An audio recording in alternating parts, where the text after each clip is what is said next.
Então, boa noite a todos. Eu sou a Jéssica, acadêmica do curso de Geografia. Estou aqui Com a Tânia. com a Tânia, né? A gente ficou com uma parte sobre a população e composição racial, distribuição espacial, etária e por gênero do texto proposto.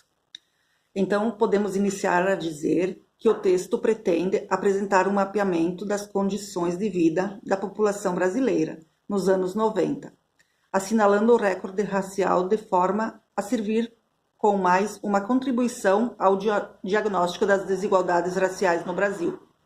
A análise sobre a desigualdade racial será aqui estabelecida no contexto da desigualdade socioeconômica e da pobreza no Brasil. O Brasil, tanto em termos absolutos como em termos relativos, não pode ser considerado um país pobre, mas deve ser reconhecido como um país extremamente injusto, e essa injustiça social encontra-se na origem do enorme contingente de pobres em nossa sociedade. O texto nos mostra que no Brasil há uma grande predominância de afrodescendentes, ficando em segundo lugar no mundo. De acordo com os dados do censo de 99, isso começou a aumentar a partir da década de 80, com a forte imigração europeia. E foi se moldando, diminuindo as raças brancas e negras e aumentando as populações pardas. Mas os negros, nota-se que estão em desvantagem em relação aos pobres, no que se refere à distribuição das oportunidades sociais no Brasil.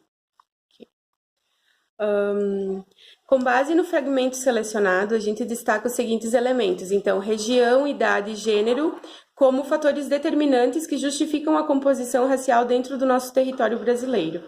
Os resultados estudados, eles nos trazem as revelações importantes acerca de questionamentos e percepções sobre como se deu e como se dá todo esse processo de transformação populacional e, de certo modo, também social, quando nos remetem a como e onde se encontram as populações raciais.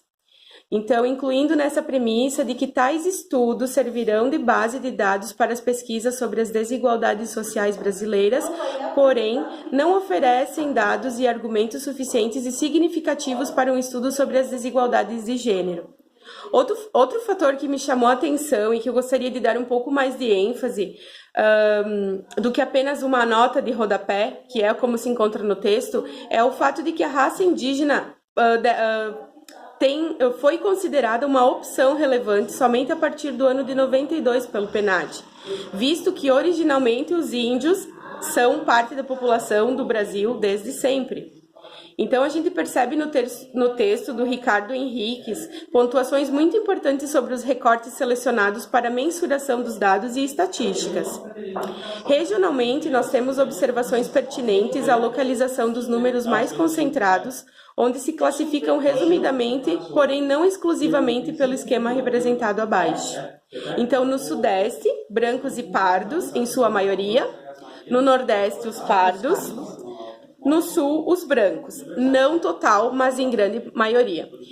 Em uma análise simples, 75% dos brancos vivem nas regiões mais desenvolvidas, assim como uma forte concentração de negros também vive nessas regiões. Em contraponto, quase metade da população parda vive no Nordeste. Para este ponto em especial, reservo o direito de refletir se o clima do local pode ser um fator que contribua tanto para a questão de cor como para a questão econômica das regiões. Penso que predominantemente nas regiões mais quentes, com mais exposição ao sol, a população tende a sofrer mais transformações físicas de cor. Ao mesmo tempo que o próprio calor dessas regiões contribuem para um menor desenvolvimento econômico, visto que o trabalho se torna mais desgastante e, consequentemente, talvez gerando menos resultados de recursos econômicos. Ainda dentro do elemento intitulado cor, faço uma observação pautada em uma nota de rodapé que não devemos desconsiderar, pois está bem claro que houve significativas mudanças nas definições e percepções e autopercepções nas cores dos indivíduos. o que me faz pensar sobre isso como um gancho para um estudo um pouco mais aprofundado com os temas que envolvem o preconceito, que é enraizado principalmente em regiões majoritariamente compostas de uma determinada raça. Afinal de contas, essa tal miscigenação, ela contribui significativamente para os processos de transformações físicas de cor ao longo dos anos ou não? Nas pirâmides etárias, a gente tem a identificação das faixas e composição racial, onde o peso da população branca no período cresce em relação à negra predominantemente, trazendo também questões relativas ao poder econômico de cada região. Basta observar que, em comparação, adultos com mais de 25 anos estão em maior concentração em sociedades de elevado crescimento econômico, enquanto a população parda apresenta em sua pirâmide etária as características percebidas em sociedades menos desenvolvidas, pontuando ainda que a população negra se concentra em sua maioria em espaços semelhantes às sociedades mais desenvolvidas.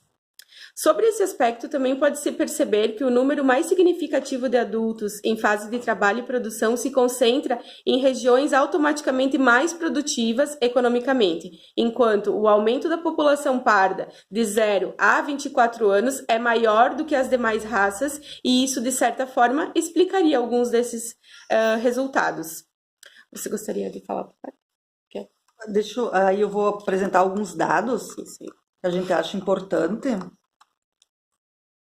Assim, a distribuição da população, de acordo com a região de residência e a cor declarada pelos indivíduos, nos mostra que os principais contingentes populacionais do país correspondem aos brancos e aos pardos na região sudeste, e aos pardos na região nordeste e aos brancos na região sul, como a Jéssica tinha falado antes, né? Em nível regional, a composição racial da população apresenta diferenças, onde os brancos, sendo a maioria nas regiões mais desenvolvidas do país, sudeste e sul, e os pardos, sendo majoritários nas regiões menos desenvolvidas, no nordeste e no norte. Quanto à distribuição da população por cor, segundo região, dá para identificar onde vivem os negros e os brancos, que cerca de 75% da população branca ela reside nas regiões mais desenvolvidas do país, com 52% concentrados no sudeste, e quase a metade da população parda vive no nordeste e 31% no sudeste. Aí, agora a gente vai falar um pouquinho mais sobre a questão, pode descer um pouquinho, das pirâmides etárias. Não, volta mais um pouquinho. Deixa eu pegar aqui. Não, agora é sobre o gênero. Então, o último dos elementos que a gente teve dentro do nosso texto, ele é intitulado gênero. Não obtemos, assim, muitos resultados por ser considerado estável e com dados insuficientes para uma década, em uma década, né, uma notável comparação de dados. Restando observar que em 98 a população total para esta data contabilizava homens brancos 53% e homens negros 46% da população. Enquanto as mulheres somavam 55 nas brancas e 43 dentro da população negra na população brasileira. Ainda refletindo sobre a questão dos gêneros, eu me questiono ainda com base no comentário ao final do primeiro parágrafo do nosso texto ali, sobre como seria possível, com tão poucas informações relevantes sobre o gênero, mensurar também as desvantagens do gênero feminino com relação às oportunidades sociais do Brasil.